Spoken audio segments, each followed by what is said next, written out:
Et sur Auto Crypto, les infos crypto pour ceux qui n'ont pas le temps, on peut s'inquiéter d'un crash imminent sur les cryptos. Les gars, on va parler de ça aujourd'hui. Bien entendu, ça peut arriver, ça peut ne pas arriver. On va faire le point. Et puis, on ira voir toutes les petites ailes sur lesquelles je suis rentré hier et celles que j'ai vendues. Ce sera aussi l'occasion de parler justement du FOMO et de ne pas s'inquiéter, de ne pas vendre le top, etc. On va parler de ça ce matin. Du côté du BTC, on perd 1%, on est juste en dessous des 52 000 dollars. Ethereum, pardon, reste stable. 0%, pareil, allez, BNB, il prend un petit 1%, puisque je l'ai cité.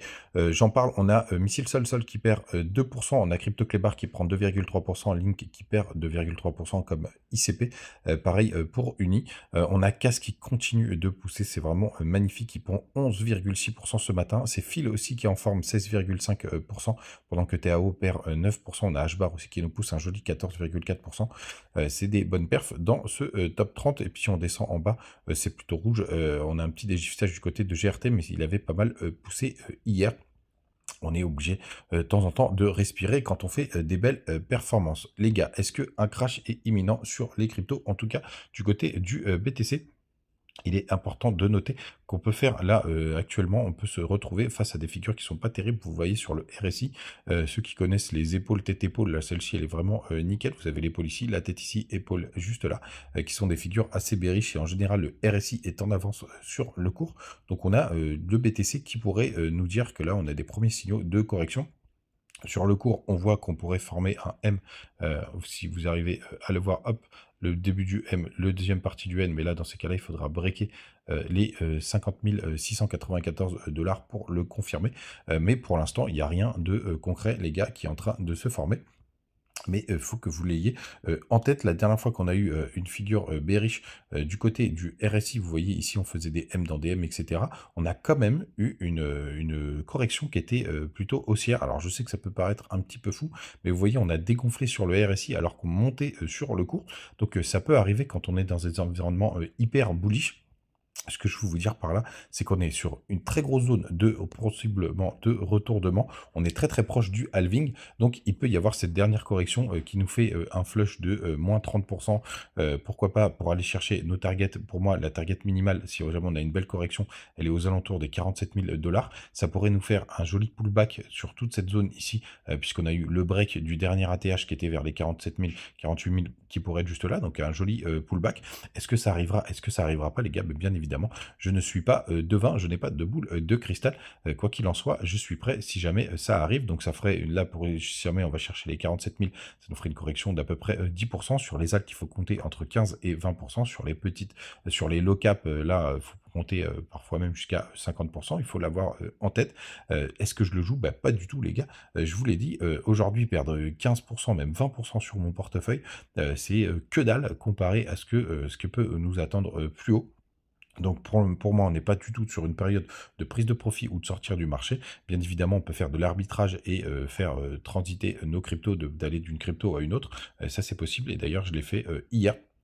Donc les gars, voilà, vous savez tout. Du côté de Ishimoku qui peut nous donner des bonnes zones, on a une zone de support qui est vers les 52 200. On a aussi une belle zone qui se situe aux 47 300 dollars. Donc vous voyez, il y a toute cette zone juste ici qui pourrait faire office de support. Et on a bien évidemment les 43 829 dollars, pardon, avec le haut du nuage qui peut servir. Si on passe en weekly, on peut aller regarder ce qu'il y a. Effectivement, les oscillateurs sont très bas. On a quand même la Tenkan qui se situe aux 45 700 dollars.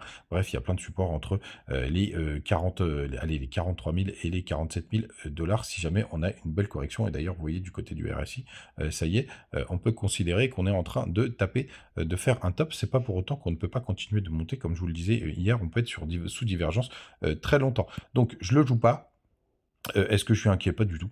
Ça fait partie du jeu des cryptos d'avoir des belles corrections. Du côté de l'Alcon Season, on est toujours à 24. J'aimerais qu'on break et qu'on arrive au 25 pour avoir, pourquoi pas, un petit sursaut, un déclenchement. Du côté d'Ether, on fait inverser la tendance puisque on vient breaker le dernier plus haut qui était juste là, à court terme. Donc ça, c'est plutôt pas mal. On va voir bien évidemment ce que ça va donner. Du côté des contrats futurs, On a toujours nos petits gaps. Pour le coup, celui-ci, il a été complètement comblé. Donc ça, c'est plutôt une bonne nouvelle. Mais on a un autre gap qui se situe vers les 47 770 $. On va voir si on aura besoin d'aller le chercher. Est-ce que j'ai ma Bitcoin dominance qui est juste là? J'aime bien regarder pour voir comment elle réagit. On a un petit rebond ce matin, bah, encore sur des zones qui sont pas mal travaillées, hein. Mais on va voir ce que ça va donner, comme je le disais dans un tweet. C'est quand même un sacré bazar. Les gars, les trucs importants hier, ce que je voulais vous partager, on a encore fait une grosse chasse aux alts hier soir du côté du Telegram, donc n'hésitez pas à nous rejoindre. Ça reste assez sympathique. J'ai analysé vos alts en direct dès que vous me posiez la question. Et donc hier, je suis rentré dans quelques altcoins et évidemment, c'est très intéressant. Donc pourquoi je suis déjà rentré sur quelques altcoins? Parce que j'ai vendu 3 cryptos. J'ai vendu Missile Sol Sol. Vous voyez le petit S juste ici. J'avais un gros bac, j'étais à x4,5. Donc j'avais envie d'en sortir parce que Missile Sol Sol, évidemment, vu qu'elle est très capitalisée, il y a moins de chances qu'il y ait des grosses performances, des gros multiplicateurs. Donc je suis sorti juste là. D'ailleurs, je suis sorti plutôt sur un top. Je suis sorti aussi sur GLMR. Vous voyez, vous avez le petit sel juste là. Pareil, j'avais un bag assez intéressant. J'ai quasiment vendu à break-even parce que j'étais un peu déçu. Et j'ai vendu Jasmine. Et comme on me le faisait remarquer ce matin, j'ai vendu un chouïto. Mais les gars, encore une fois, vous ne pouvez pas avoir le top parfait et vendre au meilleur moment. Donc c'est très important, il faut l'accepter, il ne faut pas FOMO. Alors bien évidemment, du côté de Jasmine, il y avait un peu plus de performance possible. On est arrivé sur une grosse zone de résistance, mais ça peut être le moment où ça break. Tout simplement, vous voyez, ça a été pas mal travaillé par le passé. Donc ça peut breaker très très fort et nous faire un peu comme Link. Mais c'est une crypto au final où j'ai très peu d'intérêt fondamental. Donc j'avais envie de m'en séparer pour d'autres cryptos. Et donc je suis rentré sur 2 autres cryptos. Il y en a une, je vous en ai parlé du côté de Twitter, c'est notre ami Planète, que je trouve très intéressante, qui est sur les RWA. Vous avez toutes les informations du côté du Twitter, donc vous pouvez faire vos propres recherches à ce sujet-là. La tokenomics me paraît très très bonne. Hop, on va aller jeter un œil. On est sur un market cap de 100 millions de 100 millions de dollars. Donc moi, ça me va aussi. On est sur un market cap qui est plus intéressant, notamment que de Missile Sol-Sol. Vous voyez, on est à 90 millions en full G-Rate parce qu'il y a une petite correction hier. Il y a des gros volumes de trading, 17 millions. Et pour le coup, tous les 85% des tokens qui sont en circulation, il se passe plein de choses du côté du Twitter. Alors bien évidemment, encore une fois, je ne suis pas rentré forcément au meilleur moment. Comme je le dis assez régulièrement, on peut pas acheter les bottoms parfaits et les tops parfaits. Vous voyez, je suis rentré juste là. Il y a eu une petite correction depuis, hein, pour le coup. Et c'est comme Co, je vous en parlais dans une vidéo. Co, effectivement, à l'époque, je suis rentré un petit peu tôt puisqu'il y a eu une correction, mais dans la foulée, le truc, il a pris 30%. Donc c'est pas grave. Et si Planète retrace de 30%, je le vivrai aussi très très bien. Je me suis réveillé dans la nuit là parce qu'il y avait du bordel en bas de chez moi. Pour le coup, j'ai vu qu'on avait fait une correction supplémentaire.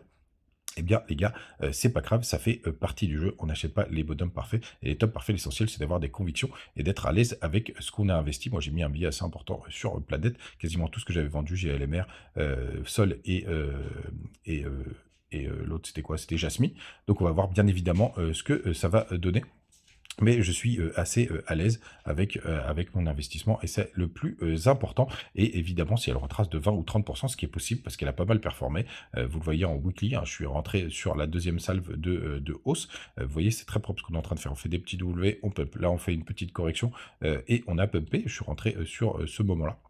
On va voir bien évidemment ce que ça va donner. Et l'autre crypto, j'ai rentré un petit capital, c'est Root, parce qu'on en parlait pas mal du côté du Telegram hier.